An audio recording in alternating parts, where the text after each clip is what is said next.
Hello and welcome. I'm Peggy, and I hope you'll find time to stay with us today. We have, I think, what I consider a very difficult show, but hopefully out of this 30 minutes, we'll be able to help people who need help. So I ask you to stay tuned if you can. And I have a very special lady with me. Angela Williams is here, and she's written this book, From Sorrows to Sapphires. And I welcome you. Well, you have a lot of other books as well. I do. It's so nice to be with you today, And Peggy. she is here because of something called Voice Today, which you founded. Yes. And you're talking about children who are sexually abused. Adults and children. Statistically, 1 in 4 girls and 1 in 6 boys will be sexually abused before they're 18 years old. And the median age is 9 years old, and only 1 in 10 will ever tell. So the organization Voice Today, which I founded in 2008, is working to break the silence and the cycle of child sexual abuse through advocacy, awareness, prevention, and healing programs. Angela, I have to ask you a question. A lot of people think this world is really going downhill, and our civilization right along with it. And I have to say, it seemed to me a few years ago, we didn't hear so much about this. And now all of a sudden, it's everywhere. Is it that it didn't exist, or is it that it wasn't brought to the light? It's the latter. It was not brought to the light. I believe what we're seeing right now is more education for adults and children to be able to disclose. I think you're seeing more courage in our society for victims to come forward that have been sexually abused as children and to speak out. I think you see a movement taking place, which I'm so excited about because I've seen it sort of propel and increase over the last 8 years that I founded Voice Today. So it's very exciting to me to see the progress that we're making. We have a long way to go. When you look at 42 million reported survivors in the U.S., and that's only reported because 1 in 10 never tell. So there's a lot of work to do, but we can say that we are making progress. Now we have laws, don't we, on the books? Huh? Well, we have what I would consider very predator-friendly laws. We have laws that... That's scary. It's very scary. It's very scary. Just today on my Facebook page was a post of a man who was convicted of child sexual abuse, and there was DNA evidence, and he got 90 days in jail. 90 days for raping a child. So there's a lot of work to be done. There are laws, but it's very difficult to prosecute a child sexual abuse case. You have a child's word against an adult. You have a very difficult time for that child to be found credible in their testimony and on the stage. And, you know, we have a court system that needs evidence. It needs a beyond a shadow of a doubt type evidence, and it's very difficult. And often there's latent disclosures, which means that the child will disclose years after it's happened. So then it's very difficult to go back and reconstruct that kind of evidence. So just statistically, less than 4% of cases actually get prosecuted.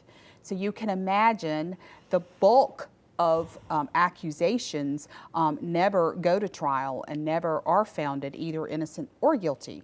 So those perpetrators have the right to continue violating other children. It's shocking. Yes, it is. And it's frightening. Yes, it's terrifying. And you tell me that this is going on, and the children usually don't speak out. They don't. They are Excuse me. terrified, usually. They've been groomed with threats, or they've been groomed that they're told, for instance, you don't tell, or I'm going to hurt you, or I'm going to hurt your mother, or I'm going to hurt your grandmother, or even worse, a lot of the stories I hear, if you tell, then I'm just going to move on to your sibling. So children feel very responsible for even trying to protect other children in the home.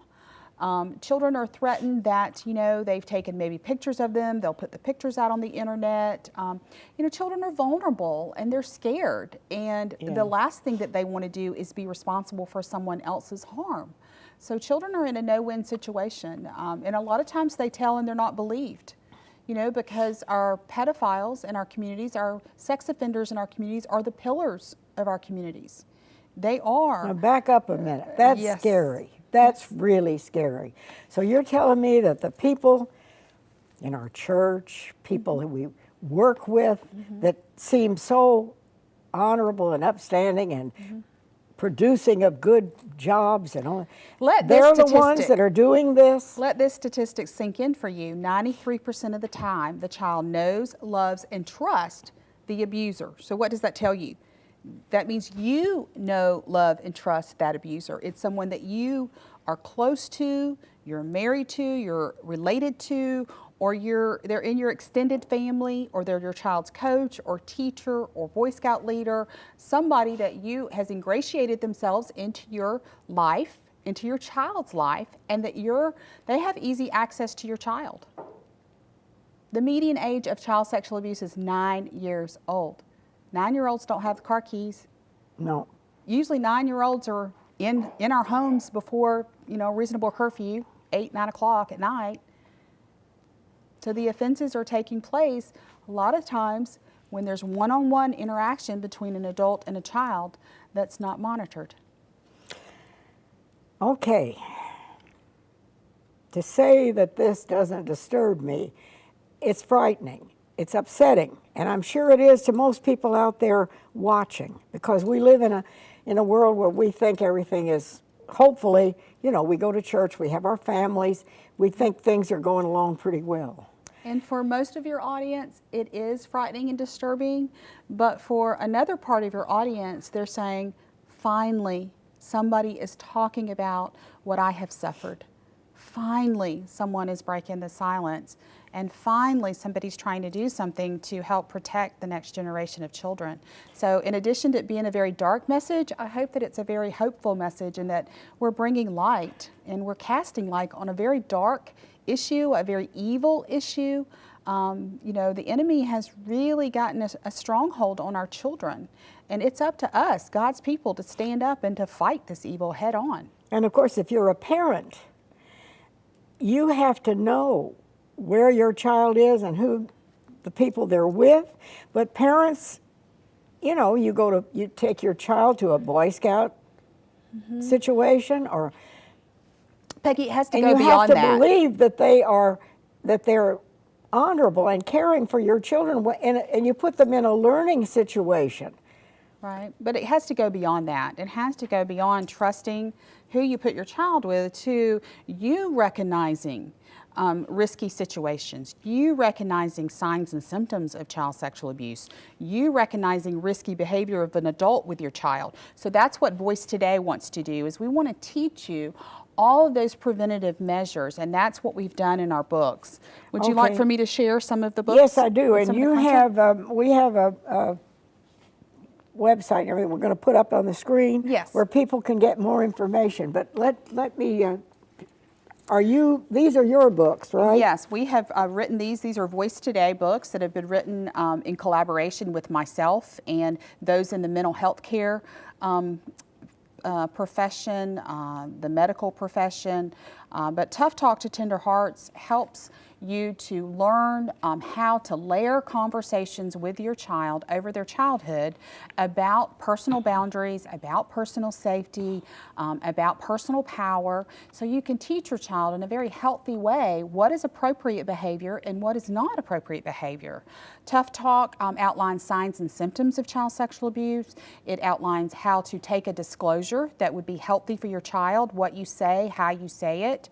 And then it helps you know what normal sexuality, healthy sexual growth is, and what's abnormal, what your child may say or do that may be concerning. So this is a great coaching program. It can be found at voicetoday.org, which is our website. Okay. This is called The Grooming Mystery, and The Grooming Mystery helps you identify unhealthy behaviors. We want to look at someone's profession, their stature in the community, what job they have, to determine whether they're safe for a child. This helps you understand what are the behaviors that might not be healthy that this person is exhibiting. Maybe they want to spend too much alone time with your child. Maybe they want to take them for ice cream every day. Maybe they want to coach them behind closed doors. you just want to look at how your child is interacting with another adult and how they're responding to an adult. And you yourself need to identify, okay, that is not really healthy behavior. I need to say something or do something. Courage to Speak is a book that we've written to help people understand the barriers to the issue, the silence that is a veil of silence over this topic. Why is it stigmatized? Why is it so taboo? What can our country do with our laws? What can they do with resources that we need for better data collection?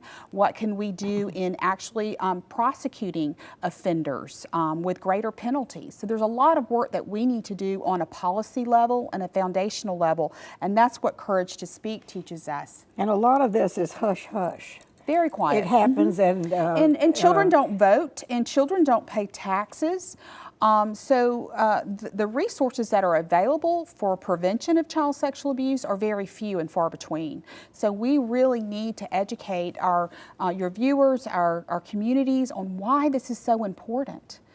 We have to protect our children because what we are seeing is a $124 billion healthcare crisis.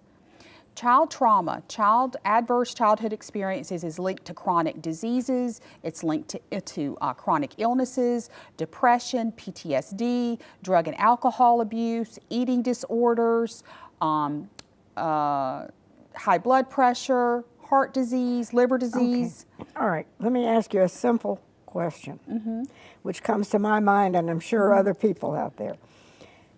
We can become paranoid. Sure. But how do we, what would you look for if you, in a child? So that the antenna is going to go up. Sure. And you have to have some way of interacting and finding out what's really happening. Right. Well, you want to look for a distinct change in behavior. So you want to say that, okay, one day a child seems perfectly normal, and then the next day, maybe they're acting out, maybe they're wetting the bed, maybe they're having night terrors. It's going to be a change in behavior that you can't explain. Unfortunately, when we look at the median age of sexual abuse being 9, not that every child is sexually abused at 9, some 4, 5, and 6, some older. But if you look at the median age of 9, sometimes it can be dismissed as ADHD. It can be dismissed as puberty. They're beginning puberty. Yeah. It can oftentimes, a pedophile will prey on a child during transition. So if there's a death in a family, if there's a divorce in a family, if there's a deployment in a family, anything that disrupts the norm is an opportunity for that child to really kind of be unsettled anyway, and so a perpetrator will prey on that child during that time. So it could be dismissed as this other issue that makes them more vulnerable. Now, so what you're really saying to me is that most of the time, the child knows these people. They become comfortable with them. I said 93% of the time. 93% so it isn't some changer grabbing your child and taking them off. That's 7% of the time. Yeah. I'm saying most of the time it is someone your child knows, loves, and trusts. Yeah, and that's really frightening. We're going to go to a quick break, and we'll be right back. And of course, we do have information which we'll put up on the screen, and if you want to get a pencil and paper and jot it down so you'll have it, we'll be right back.